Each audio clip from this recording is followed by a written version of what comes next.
안녕하세요. 법학박사 법무사 전문위원 겸임교수 김철중입니다. 오늘은 상고장, 상고이유서, 민사상고이유서, 형사상고이유서에 대해서 가르쳐 드리겠습니다. 우리가 민사나 형사 재판이 진행되면 살다 보면 그런 일이 없어야 되지만 불의의 사고라든지 여러가지 운전도 우리가 잘 하더라도 상대방이 실수로 내가 그 사고가 날 수 있는 것처럼 아무리 잘해도 민사나 형사 인생 살면서 한 번쯤은 겪어볼 수가 있어요. 이때 1심과 2심 뭐 변호사를 샀든 사지 않았든 최선을 다했는데 안 됐을 때 이제 3심을 해야 되는데 3심은 이제 대법원에서 하는데 그 상고장은 원심법원 즉 2심 법원에 내요. 민사 같은 경우에는 내가 선고기일이 안 가도 되걸랑요. 뭐 변호사를 샀든 안 샀든. 근데 그 판결문을 판결 정본을 원고 피고한테 보내주걸랑요. 그러면 그 정본이 송달된 날로부터 기산해서 2주 내에 상고장을 내면 돼요. 물론 초일 불산임이라서 다음 날부터 기산돼요. 2주 판결 정본이 송달된 날로부터. 근데 형사는 달라요. 형사는 저기 판사님이 계시고 내가 앞에서, 영화에 보면 왼쪽에 검사님이 있고 오른쪽에는 피고인이 있잖아요. 재판받을 때는. 그리고 그 오른쪽에는 변호사 선임하면 변호사님이 있고 선임 안 하면 혼자 있는데, 선고 때는 그 민사처럼 민사 원고 피고는 앉아 있는데 그 형사에서는 앞에서 정면을 향해 가지고 서갖고 선고를 받걸랑요. 만약에 구속된 상태면 그 수갑차 갖고 나와가지고 선고를 받고, 내가 들었기 때문에 그 따로 판결 정본이 송달되지 않아요. 들은 날로부터 일주일 내에 상고장을 내야 돼요. 빨리 해야 돼요. 이어서 그 물론 초일 불산이면 다음 날부터 기산이, 만약에 오늘이 수요일 날이다 그러면 다음 주 수요일까지 내면 돼요. 근데 이것도 조심해야 돼요. 형사 같은 경우에는. 왜 그런가 하면 불이익 변경금지 원칙이 있지만 내가 이제 1심에서 2심, 2심에서 3심 이렇게 항소나 상고를 하면 그 원심보다 더 중한 형을 때리지는 못해요. 그런데 검사도 상고할 수 있단 말이에요. 형사 같은 경우에는 보통 한 바로 하시면 상고를 검사도 오요 괘씸한데 해가지고 같이 맞고 상고할 수 있단 말이에요. 그러면 불이익 변경금지 원칙 적용 안 돼서 내가 더 세게 받을 수 있어요. 그래서 보통은 내가 그랬잖아요. 방금 예를 들면 수요일이면 다음 주 수요일까지 할 수 있다 그랬잖아요. 수요일날 오후 6시. 물론 그 이후라도 그 당직실에다 내면 되긴 되는데 보통 검찰에서 그렇게 안 하걸랑요.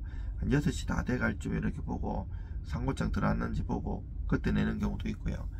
하여튼 냈어요. 그러면 모든 소송 기록을 대법원으로 보내요. 민사든 형사든. 그러면 그 한 1, 2주 있으면 대법원에 가걸랑요. 그러면 대법원에서 소송 기록 접수 통지서를 보내요. 그러면 야 그래 너 이래 상고장 냈으니까 20일 내에 너 억울한 점 상고 이유 내봐 이렇게 하는데, 이때 주의할 거는 대법원은 법률심이에요. 법률심이라서 상고 이유할 수 있는 요건들이 딱 정해져 있어요. 뭐 판례 변경이라든지 법리 잘못 적용한 것 이런 걸 딱 써야 되는데, 뭐 양형 부당은 안 되지만 대법원 판례가 부당되는 경우도 있어요. 그런 것도 뒤집어질 확률은 적지만 최선을 다하는 게 중요하거든요. 사실관계는 뭐 그러면 쓰면 안 되냐, 아니 사실관계를 잘못 적용해서 법리를 잘못 적용할 수 있거든요. 그걸 잘 포섭해 갖고 잘 써야 되는데, 그 일반인들 이렇게 보통 보면 심파주로 이래 하거든요. 그러면 대법원에는 그 재판 연구관님들 있고 얘들 통과해야 되는데, 이분들 그 하도 사건들이 많아서 심리를 몇 분 안 한다고 그러잖아요. 그 오랫동안 한 사건 가지고 많이 안 보거든요. 그래서 그거를 임팩트하게 법리적으로 어떤 것을 문제가 되는지 탁탁 판례하고 그 조문해 갖고 진짜 그 심장을 탁 뚫어줘야 돼요. 그렇다고 뭐 한두 장 쓰면 안 되고요. 수십 장으로, 그렇다고 수백 장 쓸 필요는 없고 너무 논문처럼 임팩트하게 학술지는 논문이 많이 길지 않걸랑이 한 30장 이내로 해가지고 딱 포인트를 둬가지고 각주도 달고 이거 이렇게 해가지고 판사님들이 잘 쓰는 글자 포인트라는 글씨가 다 있어요. 딱딱 짚어주고 1심 2심 그래서 짧잖아요. 시간 보통 보면 고민하다가 이어서 어떻게 쓸까 하다 보면 10일도 안 남는 경우가 있는데 저 같은 경우 당일날도 이만한 소리를 분석할 수 있는 능력이 있어요. 어릴 때부터 논문이라든지 책 읽는 걸 좋아하고 책도 많이 썼고 논문도 쓰고 많이 쓰고 이제 고려대학교에서 석사는 민법 민사소송법을 전공했고 박사는 우리나라에서 진짜 따기 어려운 학교로 유명한 서울시립대학교에서 형법 형사소송법으로 박사학위를 땄어요. 그리고 어릴 때부터 책을 좋아해서 아무리 많은 방대한 자료든 뭐 이메일로 보내도 딱딱 분석할 수 있는 능력이 있어가지고 빨리 분석하고 이게 핵심을 딱 해요. 다른 사람들 한 번 제대로 보지도 않는데 저는 수십 번 보고 전문적이면서 감동적으로 써요. 물론 이제 대부분 같은 경우에는 이게 거의 한 번 쓰는 것으로 하기 때문에 보통 변호사님들 비싸게 주고 안 하는 경향이 있지만 그렇더라도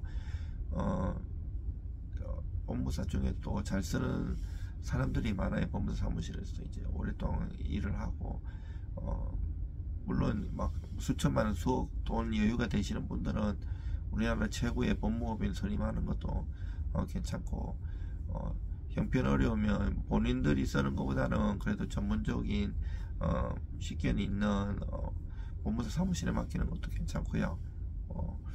하여튼 여러분들 어려운 시기에 좀 시국도 정치적이나 경제적으로 많이 어려운데 힘내세요.